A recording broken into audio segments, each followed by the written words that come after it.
how a person from very different zone come to Kathmandu, became the mayor of the country. I'm talking about Mr. Balendra Shah. There was a politics of division. Kathmandu chose a person from Tarai as the mayor. That was kind of telling the politicians, don't dig all the theories and then try and create upheaval. If you look on the broader perspective, you'll see that only one billionaire is from the country.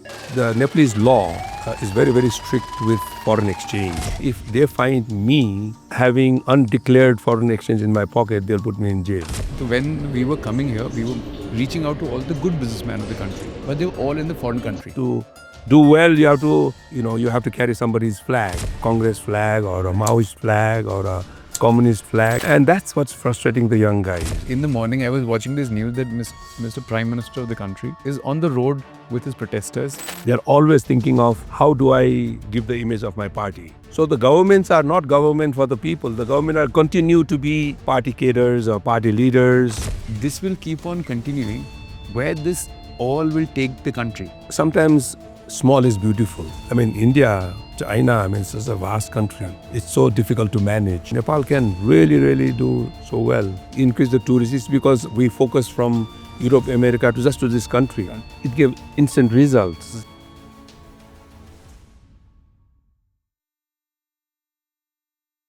So first of all, Mr. Yogendra Sakya, thank you for being part of Impact Stories. Yogendra Sakya aka Yogi. So Impact Stories is all about making impact in the society. And I think Nepal people must see you as an impactful person, and you have done wonderful job in the tourism. So I first want to know, what was your journey so far? How was your journey? Well, actually, you'll be surprised that I landed in tourism by accident.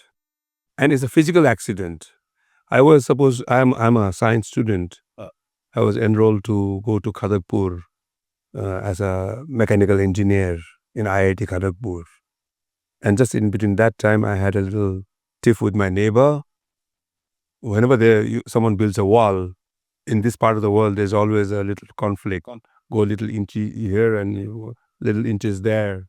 I mean, in India, I think it's the same thing. So I got caught into that. The neighbor hit me with a stone. I lost my balance. So it was pretty bad. And I landed up in Vellore, because that was the best neurosurgery department, Dr. K.V. Mathai. So I stayed here almost 3 months, not being able to walk. Then there I met a engineer who did very well, and he did, textile engineering, and he was from Delhi. Because during those times, you either became a doctor or an engineer. The rest was only those who can make it in these two professions. So this guy, Vineshil Kapoor, because he also was a patient, because he had to take a shunt for his brain draining. So we became good friends. He just had finished engineering from Delhi School of Engineering. And every evening his advice to me was, why do you want to be an engineer? I am first engineer, and I'm struggling. A friend of mine has done hotel management, which is the new subject. So he was really my mentor who kind of convinced me and got me prospectors from Pusa Institute in Delhi. And the rest is history. I went there, did my hotel management, and I always joke I came with 2 certificates. I met my wife there. Oh, So she was also hotel management. She came from Kathmandu, so came with a management degree and a wife. so this was not your family business? No, it Really? wasn't. It was completely your... My family. I'm a Sakya, and Sakyas are into jewelry and gold business. In Nepal, every caste has a different role. So Sakyas are jewelers and goldsmiths. So my father actually was a very good jeweler, and we had a shop in a place called Asan. So I'm the first man who went out of the traditional Sakya business and got into hotel management. And I was kind of skeptical in the beginning, but later on we built a small 13 rooms in Tamil. And I think Tamil is Tamil today because of that little. So you're the first one there. Yes, yes. And then from there, in Nagarkot, and as I was telling you, I was seeing Nagarkot also a barren land. So you must be the first one who initiated the fire. yes, yes.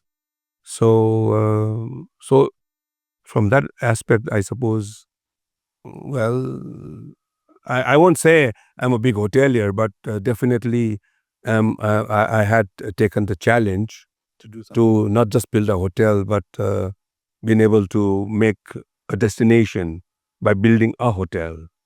So that's probably one of the reasons why I suppose you got all that good thing about me that I made an impact. And a lot of people now today will say, oh, he's a businessman, he's doing wonderful. But we were discussing last night that there was a days when you used to sweat the clothes and this. Talk about those early days, na? When Oh, you used to, in Delhi, oh yeah. I mean, we were talking about the heat in Delhi. And in fact, that's one now of the, we behave sophisticated, but there was this time when we all came Yeah, for the of course. same journey. Yes. I think we all go through the same Yes. door. Yeah, I remember those days in Pusa Institute. Delhi is so hot. Right. I mean, it went almost 47 degrees and no air conditioning. So our scientific air conditioning was take your bed sheet, wet it, stay under the fan, and then it would dry off in about half an hour or 45 minutes, wet it again. So went through all those exciting innovations. So how many hotels now currently up and running with you? And how many it used to be? Well, our family, uh, my father and my uncle, then he had two children. My father had two children, so we're almost 10 hotels, and now it's divided into five Asian families. But how it divided? It was initially done by you only? No, my father was already there, my uncle. So we sat down. We said, "All right, you take this, you take this." But it was a and- happy note. Well, whenever there is division, there's always a bit of, oh, he got more, I got less, kind of a thing. But then at the end of the day, we're still, But everybody has to go from this word empty-handed. Then still, but still we do so much tassel in our life. Exactly. Yes. I mean, it's more on, the enjoyment of creating something and getting a little bit of patting like you are doing to me today, saying I have made an impact. That's The one thing I was saying yesterday only, see, no matter what goes in life, up and down, that is part and parcel of life. What was the beginning and what was the vision that was very important? And I'm sure that was your take on the same. yes, especially Kathmandu Guest House in Tamil. I have to give a lot of credit my own father and my uncle.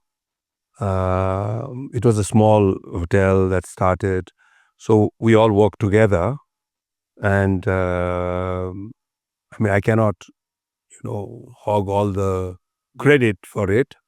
But Club Himalaya, yes, I was quite revolutionary in a way because I wanted to create my own image, and it was challenging because Nagarkot, I mean, I showed you no electricity, no water, the road was just a track, and no telephone, of course.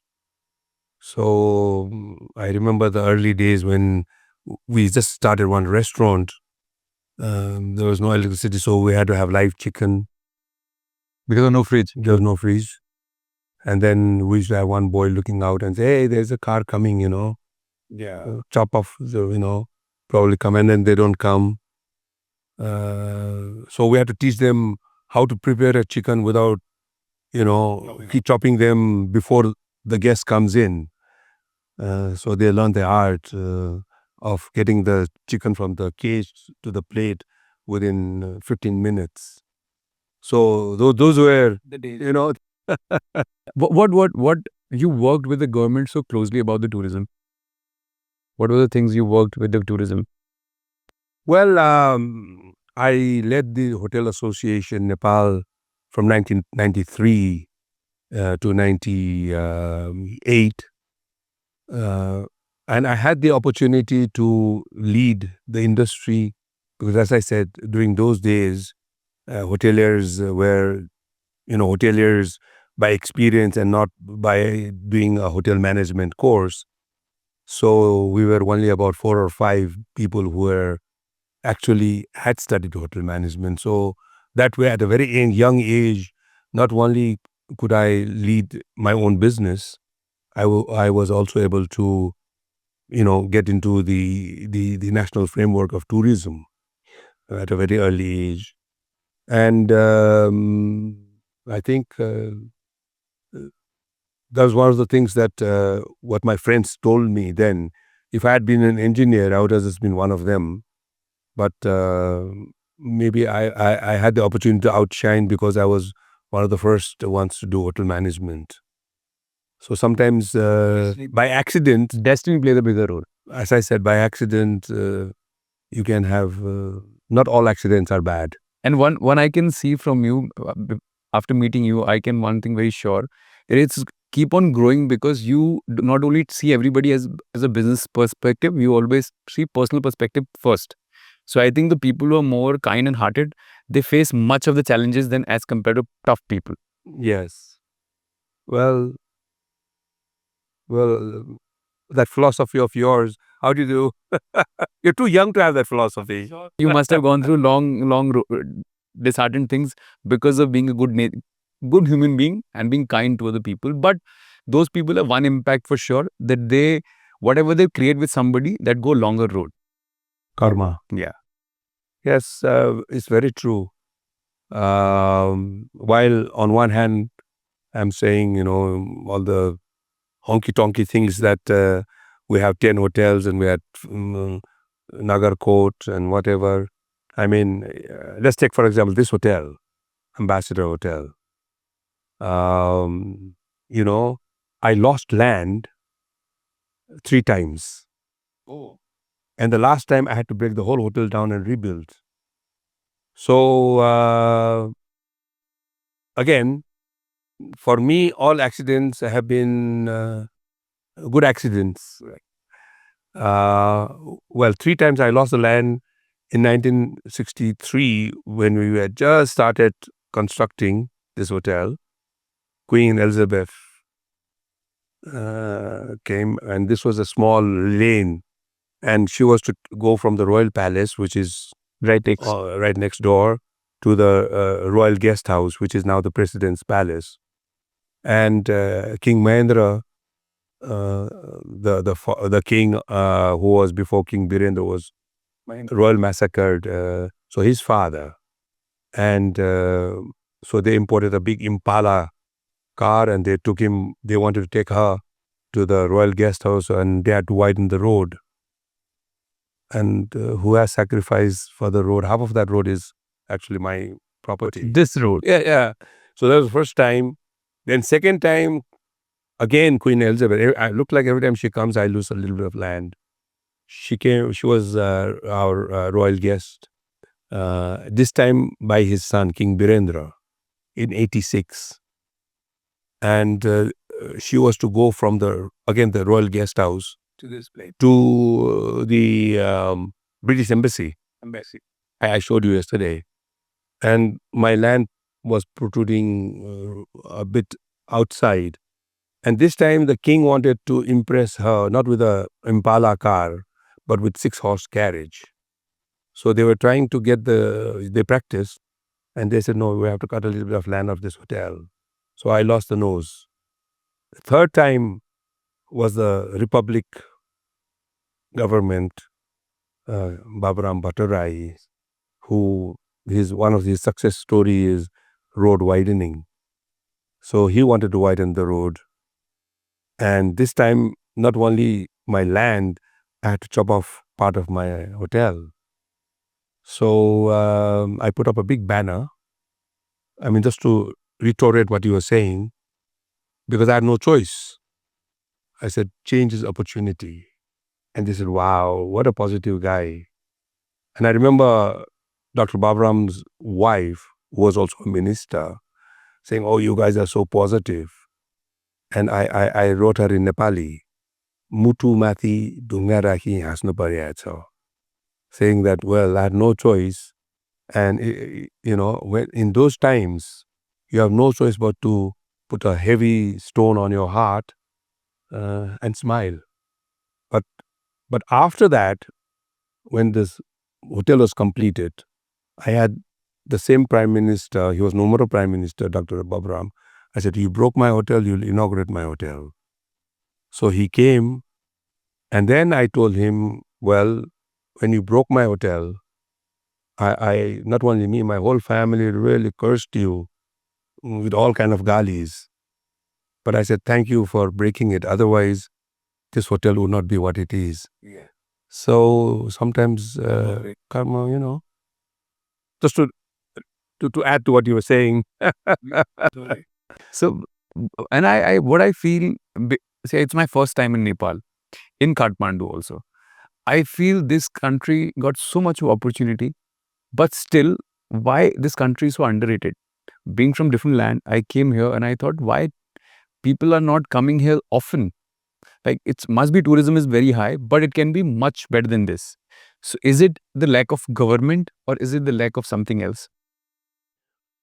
I think as far as tourism is concerned, it's all been driven by the private sector. Right. Right. And our biggest problem of tourism in Nepal is connectivity, both air and land. Our roads Not are not so good, and our connectivity is by air. We have one airport, and earlier we never thought Nepalese would be traveling in that volume. We were only thinking that airport was enough for tourists. Yes, if it was only tourists, that airport would have been enough.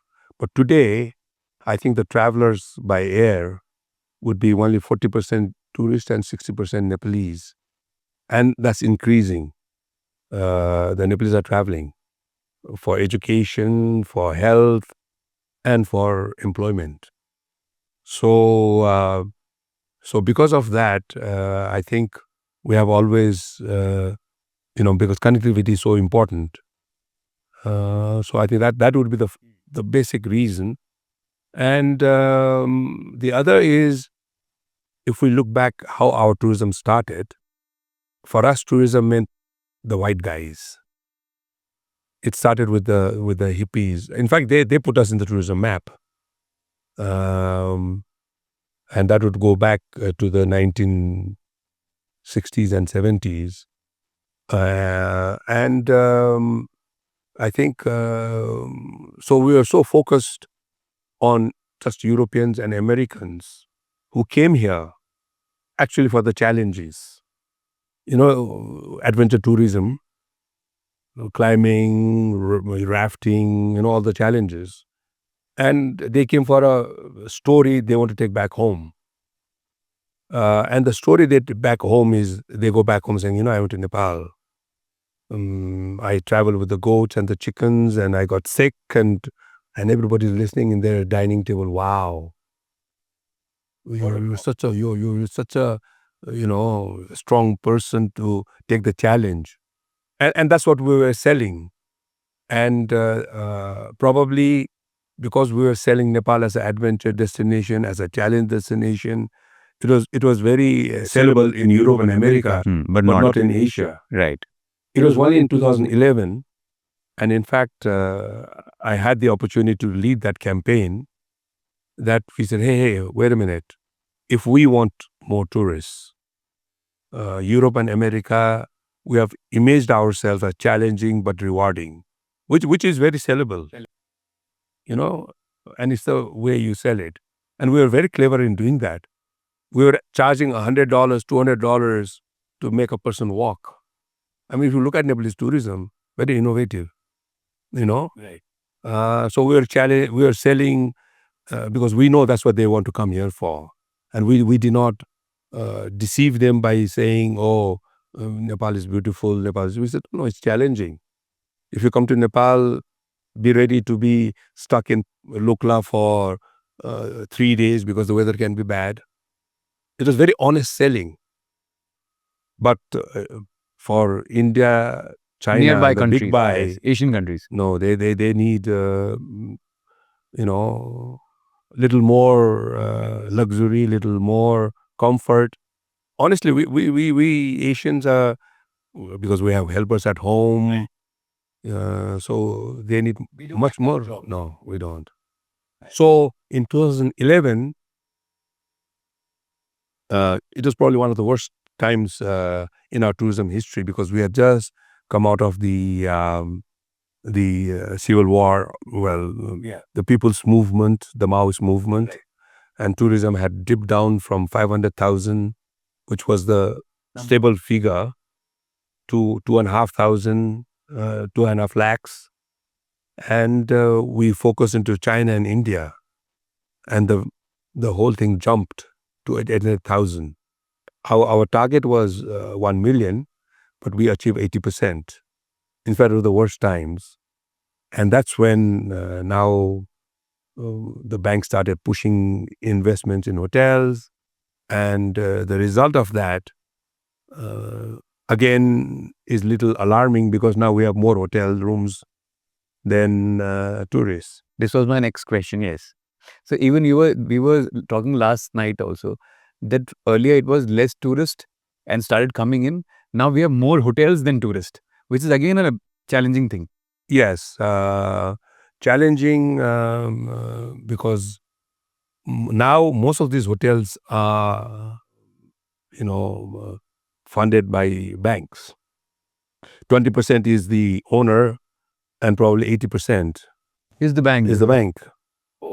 The ratio is, of course, 70-30.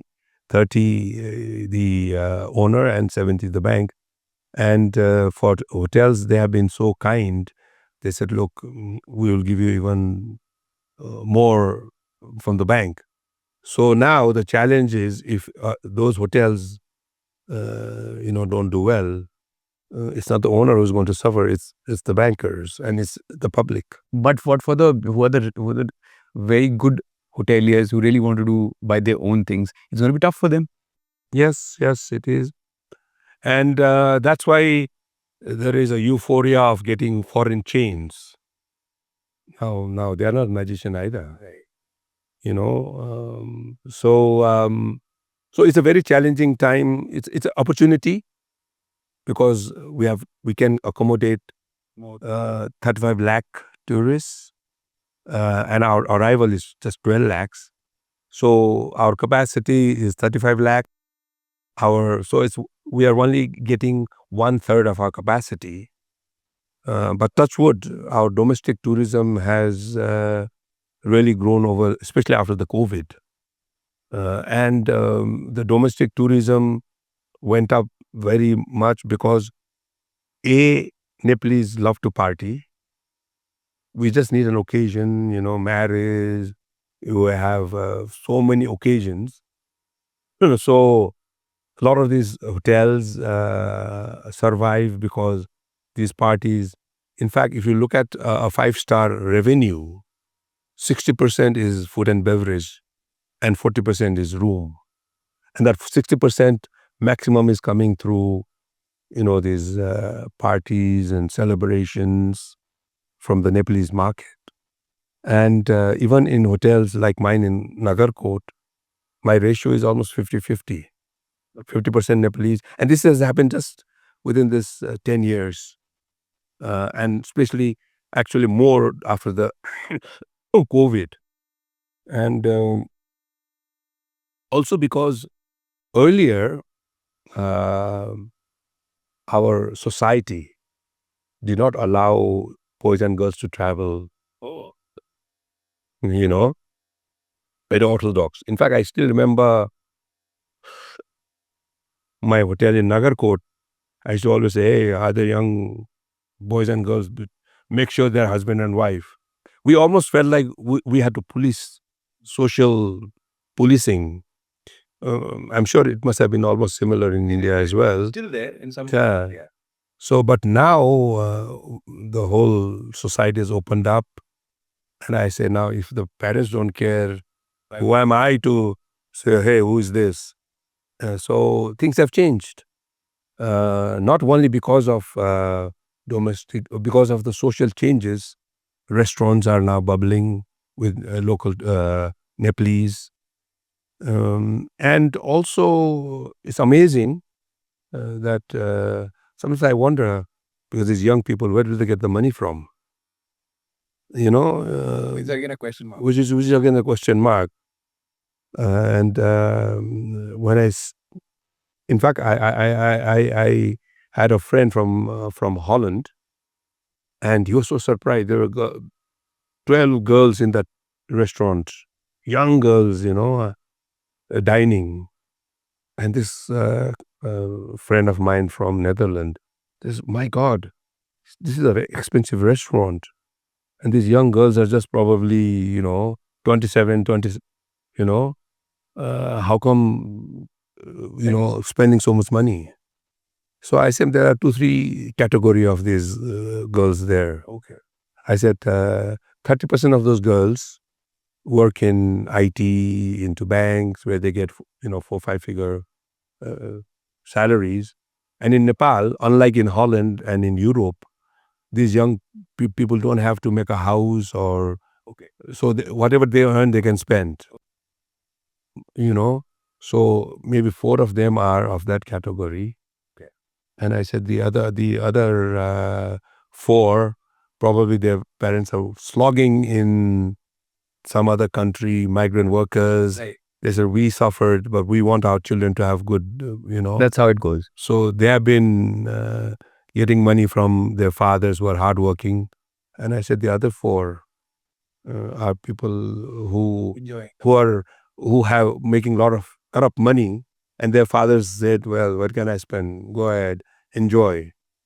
Yesterday also this thing very surprised me. There's a old laws I still keep on running. Like one we talked about. I think this country have a lot of potentials. Even the businessmen have a lot of potential. Even I'm meeting many of them. But if you look on the broader perspective and come down to on the road, you'll see that only 1 billionaire is from the country, which can't be possible in such a huge country. There can be many possibilities because I cannot doubt the capability of the businessman. But then I figured it out when you told me that this is not about the business, it's about the law. So don't you think these old school laws still will be there? Then it's going to be very challenging for the coming businessmen. I think you're talking about Binod Chaudhary being in the Forbes, and why not the other Nepali? Very surprised on this. Yeah. Well, you see, the Nepalese law is very, very strict with foreign exchange. For example, I have the authority to get foreign exchange in my hotel. But do you know that if they find me having undeclared foreign exchange in my pocket, they'll put me in jail? Every foreign exchange that I earn, that the tourist gives in a reception, I have to immediately give a receipt. Sometimes the bank, the national bank, comes here and does a surprise check. Have I declared everything, or is there undeclared dollar in my safe? So which means that even if I'm making dollar income, I have to give everything to the government. So if I am found investing in foreign country, I'm already in the radar that where did you get that foreign exchange? So now, then you might wonder, how come so I think his few sons are in holding different passport, and you have to, even to do good business, you have to do all this hanky panky kind of a thing. So in a way, our law says go out and be a worker, but don't be an owner. So these are, of course, I understand the government wants to keep foreign exchange in the country because we need foreign exchange for every export, for import. Right? But then I think now it's time that we change our attitude. Don't go and be a worker, go and be an owner. And there are a lot of NRN, non-resident Nepalese who have given up their passports, working out. They're all owners. You know why I was surprised? So when we were coming here, we were thinking of the making Nepali series, right? We were reaching out to all the good businessmen of the country. So what happened? Many of them replied us back, but they were all in the foreign countries, sitting in the foreign countries. They were not. They're not anymore Nepalese. They are the citizen of that country, and we were very surprised. How come they doing so much good in the business? Why didn't they want to be in their own country? Which is again disheartened. Well, these are old laws, old school of thoughts. I think with the whole changing world, the government needs to. You see, we have changed from monarchy to republic, Right. but the baggage carries on. And as I said, it's a meritocracy. It is more patronage. And I think the frustration of the young people is because, you have to carry somebody's flag, a Congress flag or a Maoist flag or a communist flag. And they say, why? I don't want to be anybody's, flag carrier or be somebody's caterer. I want to do things. And especially the young people these days, they have their own pride that I want to be who I am, to the extent they don't even want to walk with their father because they say, I'm not going to be living under my father's shadow. So when you have, that's good, you know. And then now, forget about working under your father. Now to do well, you have to carry somebody's jhola, and that's what's frustrating the young guys. And they said, no, those guys who are capable, they are all going out. Yeah, that's why I was saying, because if these smart minds will go out from the country, what benefit will country get? Because they are working for other country and making good for them, which is again a loss. I think there's a big frustration, anger, because it's really the participation of the people, that 240-year-old monarchy was abolished and republic came in. So, when you look at some of these leaders, I mean, they come from a very, very simple background. So in a way, people say it can only happen in America that a peanut seller can be a president. It's the same in Nepal. I mean, if you look at the backgrounds, these guys, well, they went into politics, but unfortunately, rather than demonstrating, you know, their being for the country, they're all trying to control everything for their parties, and everything is patronage. And I think they've got to change, trying to control people through party. So it's more of a not democracy for the people, but it's more party politics. And I think the frustration you can see has led into people again coming to the streets and saying, well, the monarchy was better. What I was very much interested in knowing the monarchy also. So I was very much interested yesterday also when you were telling us the story about royal massacre. What was exactly went? Well, the royal massacre happened because Prince Dipendra uh, was in love with Devyani. Mm, and he wanted to marry her. But for some reason, the parents didn't agree. So I think that kind of built up, and to the extent anger built up. And I think there was a certain amount of frustration also. I think when you are born a prince and you're destined to be a king, because he was the first child, and he was to be the king. And King Birendra was a very benevolent person. In fact, if you compare his father, King Mahendra, who ruled with an iron fist, he was kind of giving in more to the people. He said that the world is changing, so there was a certain amount of family politics and a little bit of love story.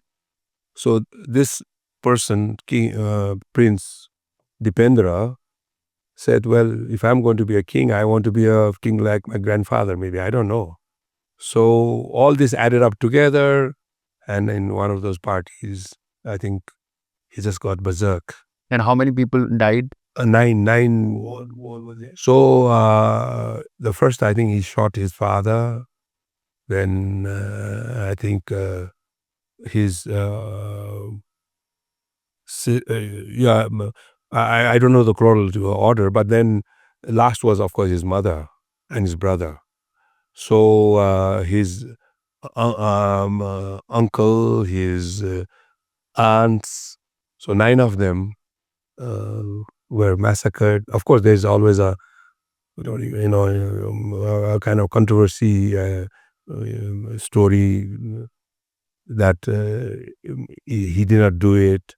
The reason I am able to say this is because one of the person who was killed is Kumar Kharga Bikram Shah, the king's brother-in-law,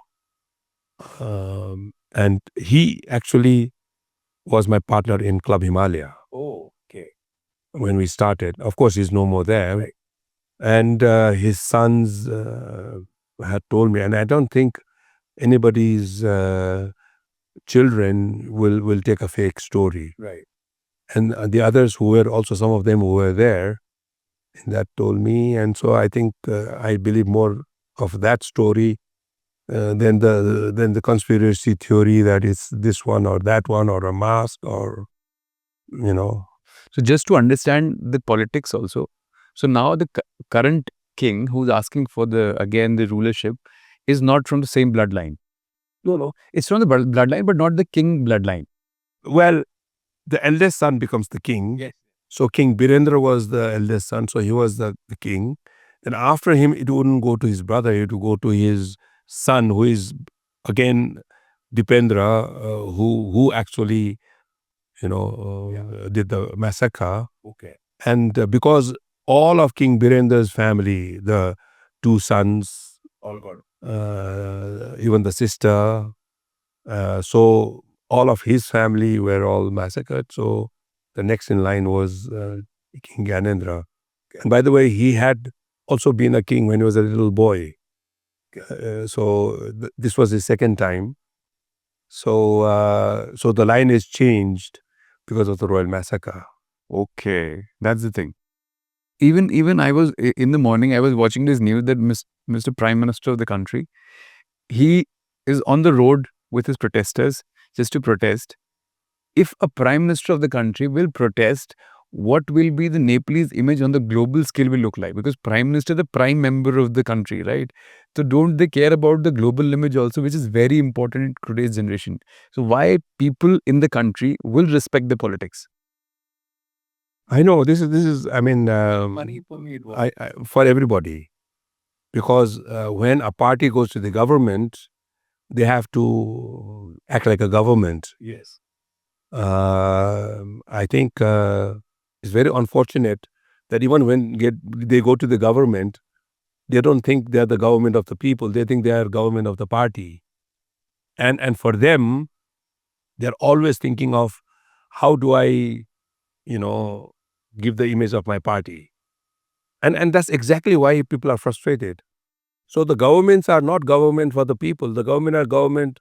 They continue to be party cadres or party leaders, and they have the whole thing is not giving credit to who deserve, but then making, giving to those people who are sycophants. So during the monarchy time, that was the biggest thing, chakari. Everything is chakari, everything is sycophancy, um, and but it continues. So I wish the politicians understood this basic thing, and give meritocracy the due credit rather than patronage, of political patronage. And as I said, especially my worry is I learned the art of corruption probably. I had to go through it. Right. I learned the art of, there's a Nepali word called setting, which is, the politicians, the businessmen, the bureaucrat, they all come together, they set everything, they make the rule suiting them. Maybe I learned that art also. But now my survival, now I'm worried about my son. So a lot of people ask, why are you talking politics? I said, I'm not talking politics. I learned all this chakari, even how to bribe, how to do setting, right? But my son refuses to do that. He was educated in America. I gave him the best education. Right. Now he doesn't believe in this. And if he doesn't believe in that, he won't survive here. And if he doesn't want to survive, he'll go back. So if I'm talking politics, it's not because I know politics. It's not because I want to be an influencer. It's for the basic reason I don't want to lose my son. Right. And a lot of people like me, in their late 60s and 70s, early 70s, our worry is, I'm very, very lucky that my son came back. A lot of those, I have friends who have business, they just say, oh my God, what do I do? Yeah. And one of the reasons why I still continue to venture for new thing, and I'm not losing, I'm not retiring, is because I know he's there to continue. Now, if we cannot change and give space to him for his credibility, he's very hardworking, but he refuses to. I tell him, I said, oh, no, you must have to go to the minister and talk to him. I said, why? He doesn't like that. So my worry is more for him, and my thing of talking about politics and all these changes is, I want my son to stay here. And I have also came across with this new news also that even King came back for asking his own government back, right? He wanted again to the monarchy thing, and government is refusing to do that. So this is tussle is going on in the country. Right. So how you see this tussle? I think a lot of those people who are in the streets, maybe 25% are hardcore monarchists. Okay. But 75% are those who are just fed up with this republic, with the cost of running the government. For a small country, our cost of running the government is very, very high, because we have federal system. We have, it's the national coffer is being used to employ party cadres. That's how it is. So everybody's saying, well, I'm paying for these people to get employment. And as I said, in that restaurant, of course, being a hotelier, maybe I cannot complain because I lose that business. But this is what is happening. It is costing the taxpayer unnecessary money, going into funneling into, in the name of federalism. A lot of money is being spent on and giving employment to the caterers, and people are joining politics not because they want to do something for the country. People are joining politics because they want to make good money. So that's become a trend. It's not just the leaders. It's whenever, for example, I'm having a project in Pokhara at the moment, so there is all these political groups who come and disturb. Okay. So even progress, development. So every time they create an environment that I have to go and say, please, can you please tell your caterers to allow me to do work? So that is why 75% of those people in the streets are these people are being bullied, practically bullied unnecessarily by political party cadres, leaders. So they said, well, if we have to have the same system, then it's better. At least we can only please one king. Now we have to please 100 kings. Is it because of this reason Nepalese currency losing value, economically losing value also? Yes, fortunately, we are pegged with the Indian currency. So kind of we're hanging on.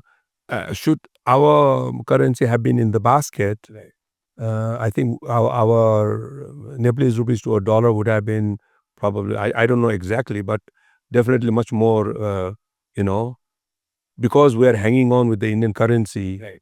So our Nepalese currency is still, managing it. Yeah. What see, it's very difficult to understand all the things because it's very complicated in the country. I'm trying to grab everything, what the hold of every situation you're talking about. So if this will keep on continuing, where this all will take the country? You see, sometimes small is beautiful. Nepal is such a small country, right, like Switzerland, like Singapore. I mean, India, China. I mean, it's such a vast country.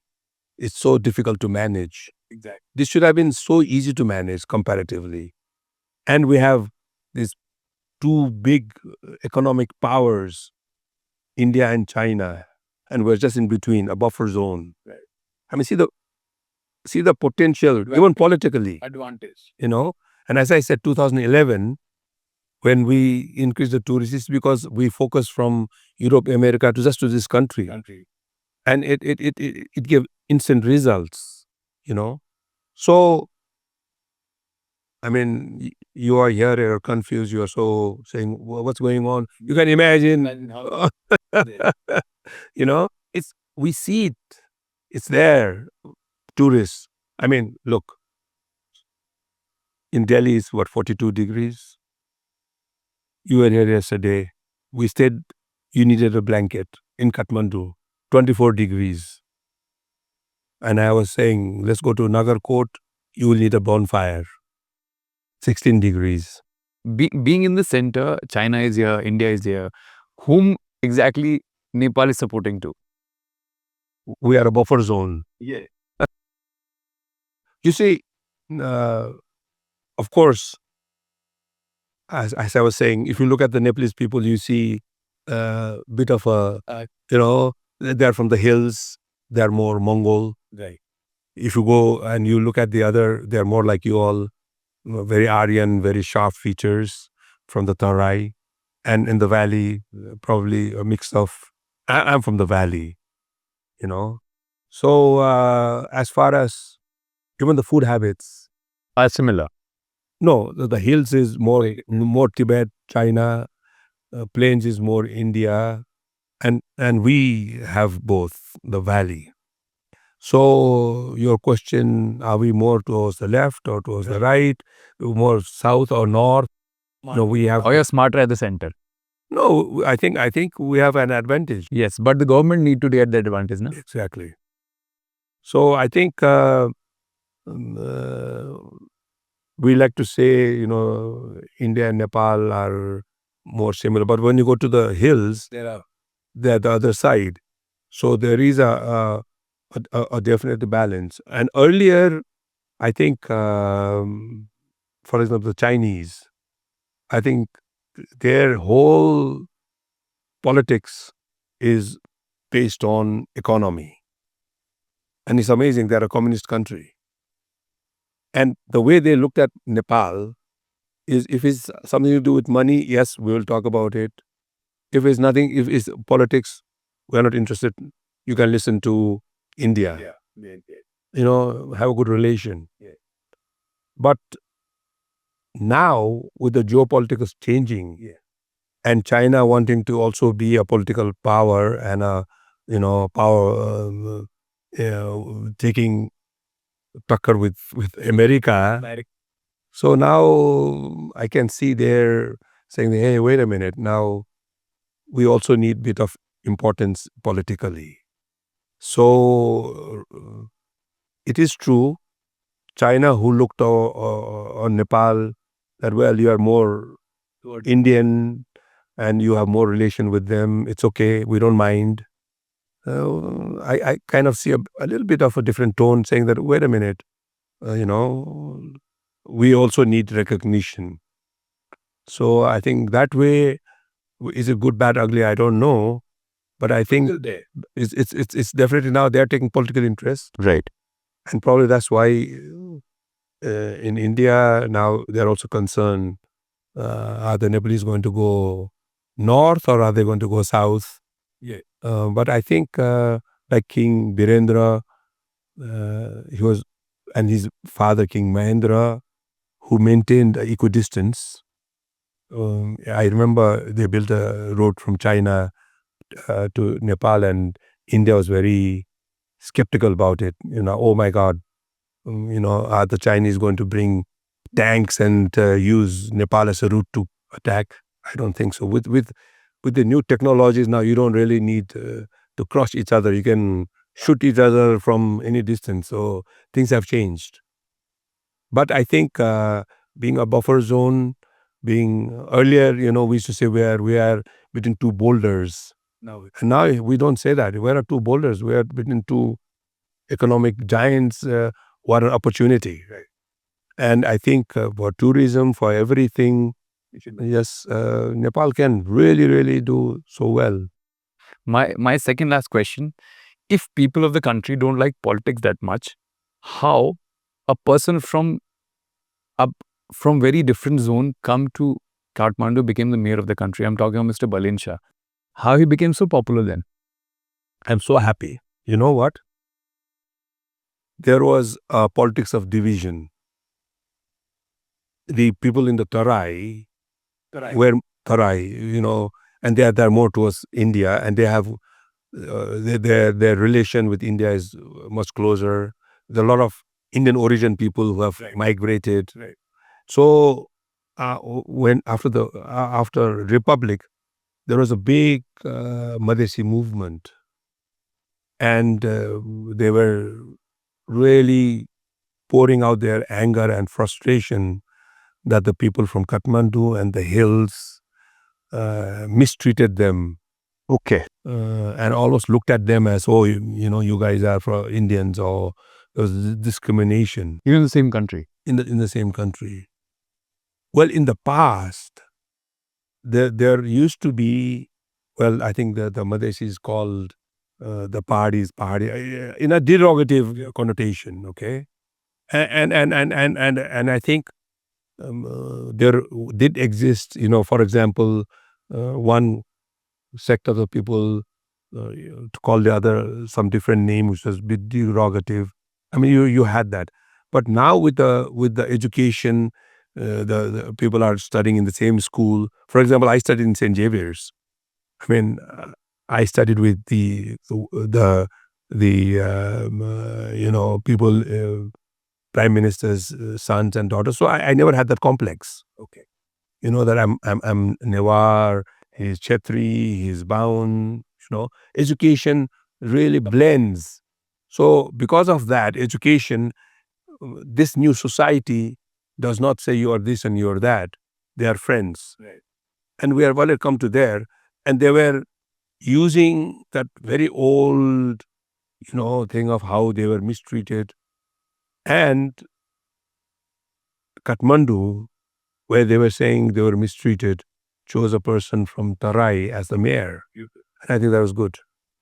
That was kind of telling the politicians, don't dig all, the theories and then try and create upheaval. Now the whole Madhesi movement is almost dead. So politicians trying to use, all these unnecessary issues, and there are all issues. I think Balendra Shah coming as the mayor of Kathmandu was the best thing to happen. And he was an independent person. Right. And that's why I think he can do what he can do. And now it's giving a lot of strong messages to the parties, with the monarchy, people coming in the streets, with individual, without having any party support, being able to perform. So I think if they don't learn now, I don't know when they will learn. So before closing this episode, whatever you feel, now it's camera and stage all yours. Whatever you want to say about the countries, about anything, can be anything about your personal life, something you can say. This is now all I yours. think you've asked me everything. But no, your stage is yours. Now it should be from your heart. Whatever you want to say. No, I think uh, politics controlling workplace, politics using politics of division. I think these are all old style. It's the British who taught politics of division. Divide and rule. Now the politics should be, unite and prosper. So I think if our politicians change their ways, don't want to be too powerful, because they like power. They have a union in my hotel so that I come and say, please, can you? I don't go to the labor department. Oh. My worker doesn't go to the labor department. So they are the ones. They said, well, let me wait and see. They'll create a problem here so that I go there and my staff goes there and say, please, can you unite us? And what is happening? They're enjoying that power. And then within that power, they probably, I have to entertain them. And their whole philosophy is, unless I give them a little trouble, how can I get this money? So I think they have to change that whole thing.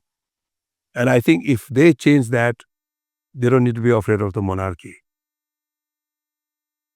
So today on this episode, I was able to learn there's the king is there, politics is there, caste system was there, and there were many problems going on, but still country is able to manage everything. Beautiful. Thank you so much for being a part of the show. Okay. Thank you. Thank you so much.